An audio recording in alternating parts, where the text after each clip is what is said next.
Welcome to ECE-340, Engineering Probability, Random Variables, and Random Processes.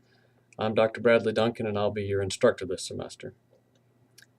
I designed this course many years ago, and in fact I taught for the first time an early predecessor to this course way back, I think, in 1999. This is, in my opinion, one of the more valuable courses you will take as an undergraduate electrical engineering or computer engineering student.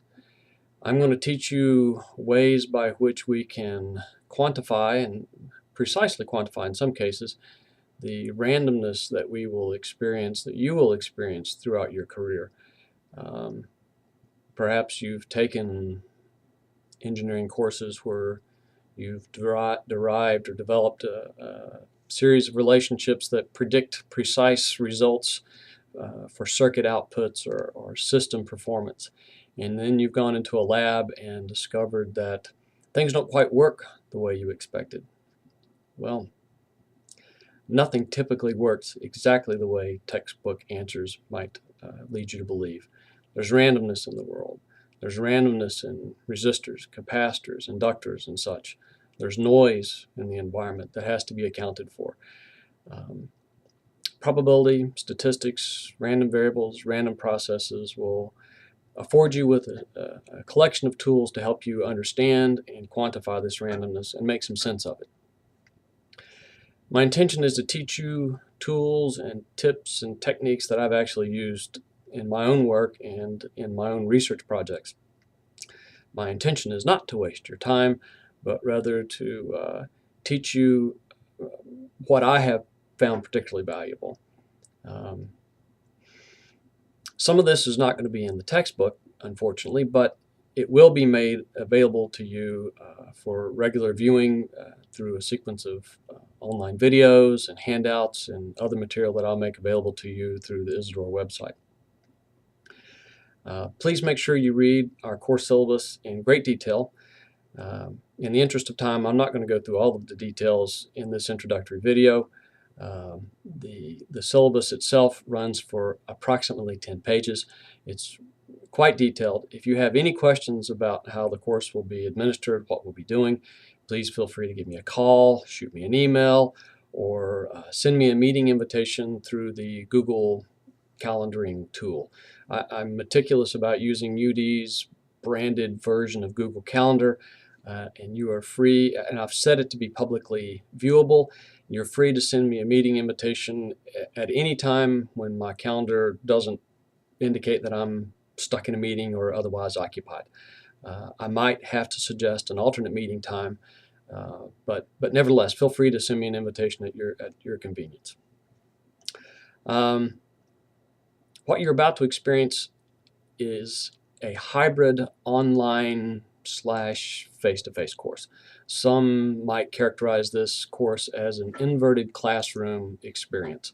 My intention is to videotape my traditional lectures. I'm going to do the math for you via a sequence of pre-recorded videos that I'm going to make available to you through Isidore.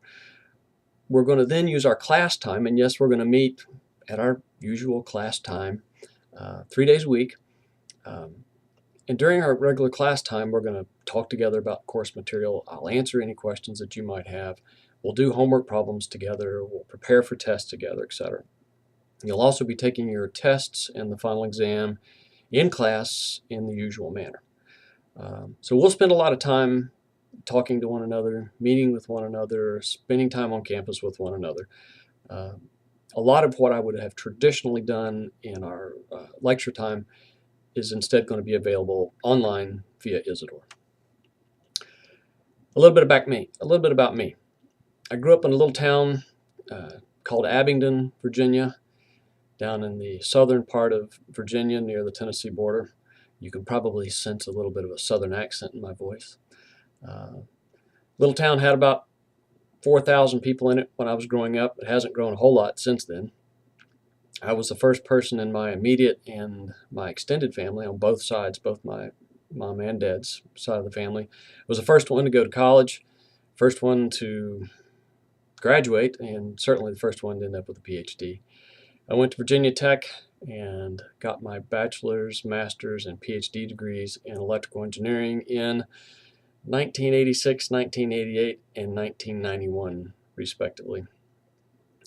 I finished my PhD in the spring of 1991. I did my research in fiber optics, holography, and optical image processing. And about 6 weeks after they mailed me my diploma, I came to the University of Dayton, and I've been here ever since. I guess that means I've been here just about 22 years now. I'm a tenured full professor in the electrical and computer engineering department. I have a joint appointment in the graduate-only electro-optics program. I'm also currently the executive director of the Office for Graduate Academic Affairs. My office is in St. Mary's 200. I don't live and work in Kettering Labs any longer. Please do feel free to come see me. It's on the second floor across the hall from the president's office, but it's really not a very scary place to be. We are very happy to see students all the time. I'm a Marianas Educational Associate. That means that I am a partner with the Society of Mary in their quest to bring to life their mission in higher education. I am not a member of the Society of Mary, nor am I a member of the Daughters of Mary Immaculate, quite obviously by virtue of my gender, but I am a partner with the Marianists attempting to preserve, protect, and keep the Marianist educational philosophy alive for the next generation of learners and teachers. I'm married. I have 3 children. My son's our oldest. He's 10. I have 2 daughters, 8 and 4. I'm a Cub Scout den leader. In fact, I'm my son's Webelows den leader. I'm quite skilled at building Pinewood Derby cars. I have a certificate in lay pastoral ministry from the Athenaeum of Ohio in Cincinnati. And I'll end by saying that sometime if you really get bored, you might ask me about my exploits in high energy starch acceleration. Have a nice evening.